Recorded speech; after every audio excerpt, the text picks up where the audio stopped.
Brad here from Piney Grove, and a few days ago I took out about 6 trees here behind my parents' house here on the farm. So that area behind me got wider because I took these trees out. And I mulched up the tops with the WoodMaxx wood chipper, but I was left with a bunch of big logs. So I've got those pine logs right there that I have to get out of the way. They're just stored right there. I used the Summit tractor with the grapple to put them there, but now I have to take them over to our burn pile. I did some forestry mulching right here for Deb to have a path on this side of the property.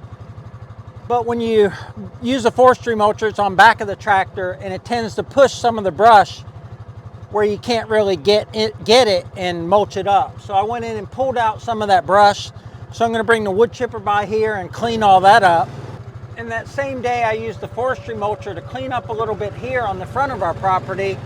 And I also made this pile of logs and dirt. This side over here went all the way over to the burn pile, and I was able to get in there with the forestry mulcher and chew up a lot of that wood, put a lot of wood chips mixed with that soil, and then I piled it back up, kind of grabbed all the dirt from here and piled it back up, and we'll let that rot for a couple more years. But that's kind of been the plan the whole time when we have trees and stuff we cut down that we can't use otherwise, is try not to burn them. We try to make wood chips out of them. And in this case, we actually just buried them with a bunch of dirt to rot. And a lot of them did, but I was running into some pretty big pieces of wood in this dirt pile. And this is an example. I mulched a lot of big pieces, and that is now a lot of just wood debris and dirt. So we'll let that decompose some more, and some of this stuff we'll try and chip, but I'll have to do that again for that big pile there. So if that big pile goes down to about 1/3 of its size like this one did, because it used to go all the way out to there, then we're going to have some nice topsoil for our garden and for our garden beds. And I was actually talking to Deb yesterday about getting a greenhouse, because we grew a little bit of a fall garden, and she's been enjoying those greens in her salad, but we had to protect them whenever there's a frost. So we're thinking we might get a greenhouse so that we can have an extension of our growing season. We already have a long growing season here in Florida, but get an even extended growing season with a greenhouse. So what we got to do is get those new pine logs, put them over here on the burn pile, and eventually we'll move these wood chips to the garden, or we might even take those wood chips and just mix them with that dirt. I was in a hurry the other day, so I didn't film any of my forestry mulching. Every year I've been taking out like 10 of the smaller pine trees so the bigger trees can grow. And I got in there and mulched down about 10 stumps or so throughout there. So that's pretty much stump free. But using that forestry mulcher is somewhat addictive. And I just started working on this area here alongside the driveway. So let me show it to you real quick, and then we'll get on with moving those logs. So this area here looked just like that. It was all just really, really thick wood brush. So I got in there in between those bigger pine trees and cleaned some of that out. And up here more towards the front of our property, I've been working on this for a couple of years, taking a tree out here and there, but I've got this the way I want it, where there's good spacing in between the trees. But I just kind of worked this edge here and got a lot of this cleaned up about halfway down our property line.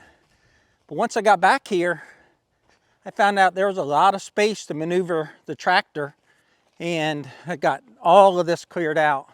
And I don't want to clear too much. We want to buffer from the county road, which is right there. But cleaning this up where it's closer to the fence just makes it a more attractive property. We'll leave that thick throughout there. And then when I got some time, I'll finish working through there, take down a lot of those spindly pine trees and the brush, and just have it clean looking up front, and then a little bit of a sound and a visual barrier to our property from there back. And Miss Piney Grove is editing, so I'm actually one driver on multiple vehicles. So I dropped off the HISUN back there with the chainsaw and stuff in it in case I need it.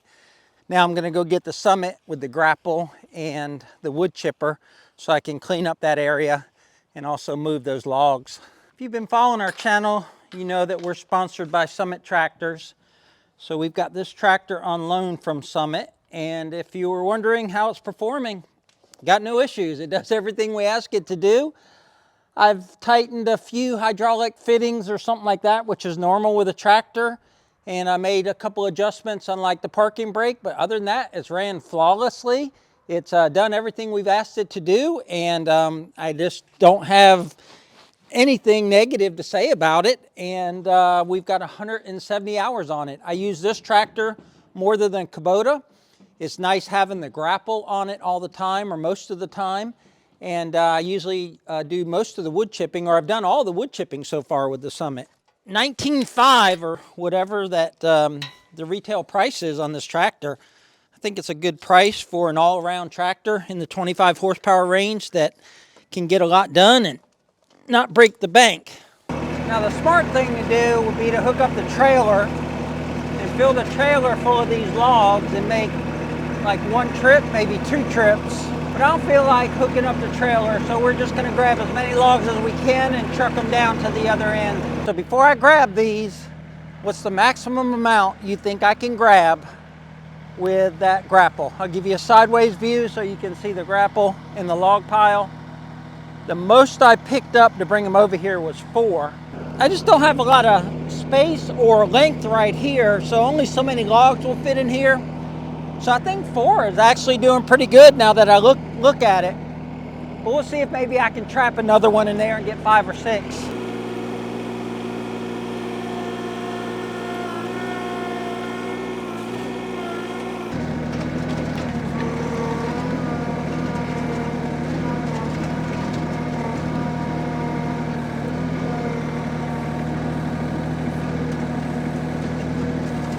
How many did I get? 4?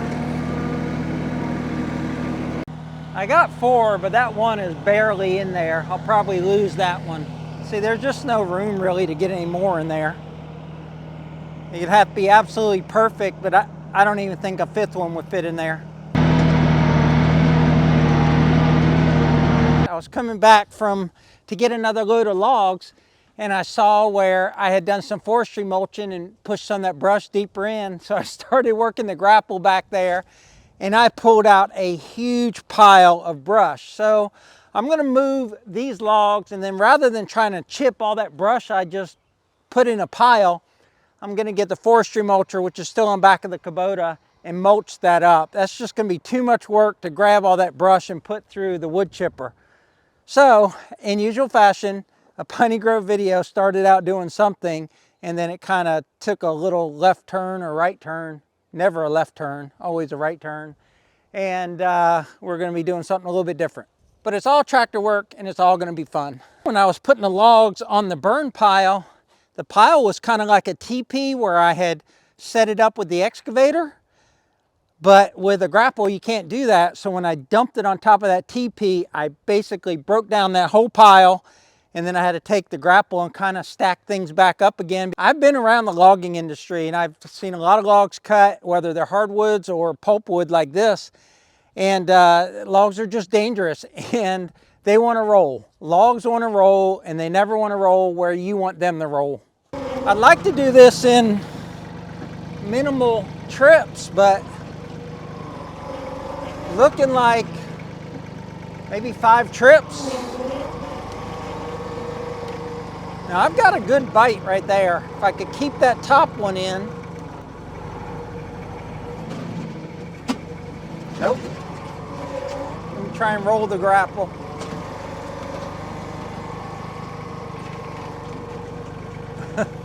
I don't know how many I got in. I got the tires off the ground though. It just won't hold them. They just squeeze out, right? They want to roll, they want to squeeze out, and that looks like I got a bunch. When you have a diverter valve and you don't have dedicated hydraulics to every function, when I go to lift up, the self-leveling loader changes its angle, and then I got to stop that movement and clamp down with the grapple, and it's really hard to hold on to things. See, I can't do it simultaneously. It's not the way it's designed. Now I just made a mess. I got 5, but they're a little bit smaller. And if you're in the market for a tractor, try to get one with dedicated or a true third function. When you got a diverter valve and you got to push a button to operate this to clamp down, when you're lifting up or using the boom or tilting, you can't use this. So there's 1, 2, 3, there's at least 3 functions going on here. You can only use 2 at any one time. And by not being able to clamp when you lift, you lose logs. But I got 5 on there, so I got at least 2 more trips.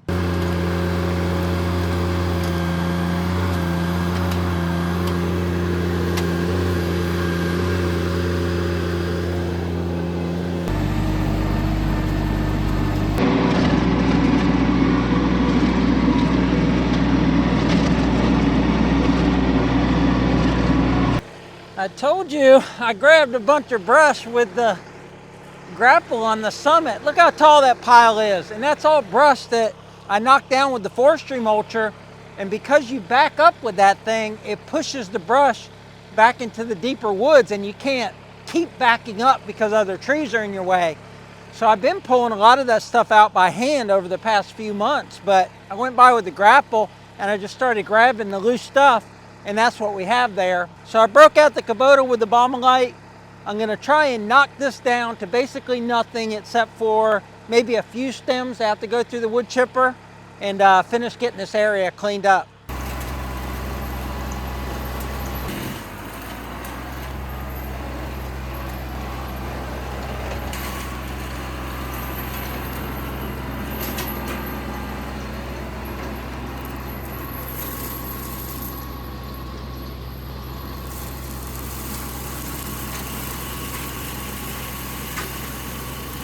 That Baumalight Forestry mulcher just never disappoints. Every time I use it, I am amazed by it and amazed by how much you can get done. I checked the camera. It was 10 minutes and 40 seconds that it took me to reduce that whole big pile down to nothing but little pieces of mulch, I guess is the best term for it. Now there are some big pieces. Let me show you this. Because it rotates towards the tractor like a reverse tine rototiller, is if it doesn't chew it up before it goes up underneath the mulcher, it shoots it out the front of the tractor. And here's a piece of pine that happened with. And here's another piece of pine over here. And I don't know if the camera picked it up, but it shot one piece of pine past the front tires. And then when I was backing up, this actually ended up like on my leg. So you got to be real careful with that machine. It's very powerful, but it is so effective, and I'm glad I brought it out here because I would still be wood chipping and wood chipping for several hours to do the same amount of work. Now I could have went through and re-chopped that, and it would have put the mulcher teeth in the dirt a lot more. But what I'm going to do is put the summit in here with the wood chipper and kind of chip up the big pieces, and it'll save on the teeth and save on wear and tear on that piece of equipment when the wood chipper is a better piece of equipment for what I'm about to do. The sun's already gone down, so I need to hurry up. Hard to get these long ones in there.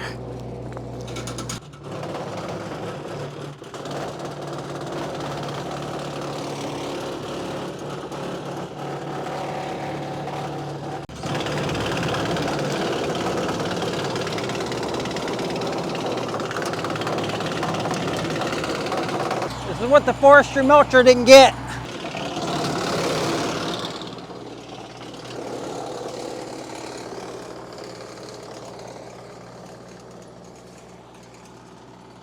I hate these vines.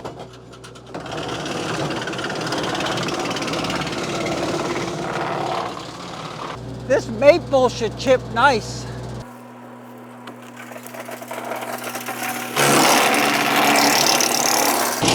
Just sucking that right in.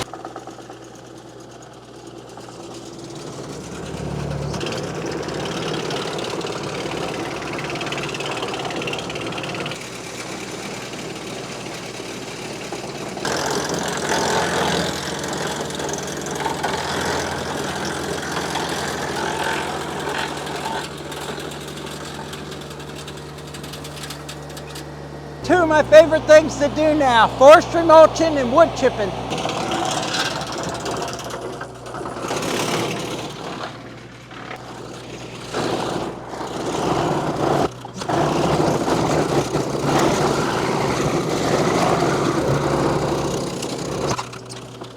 Thought it would go, but it wouldn't.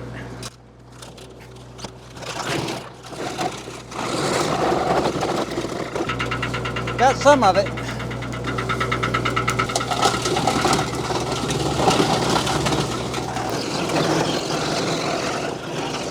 All right, guys, that's going to wrap up today's video. I got two things before you go. Remember, life's short, tractor hard, and check out these two videos here. They're totally awesome.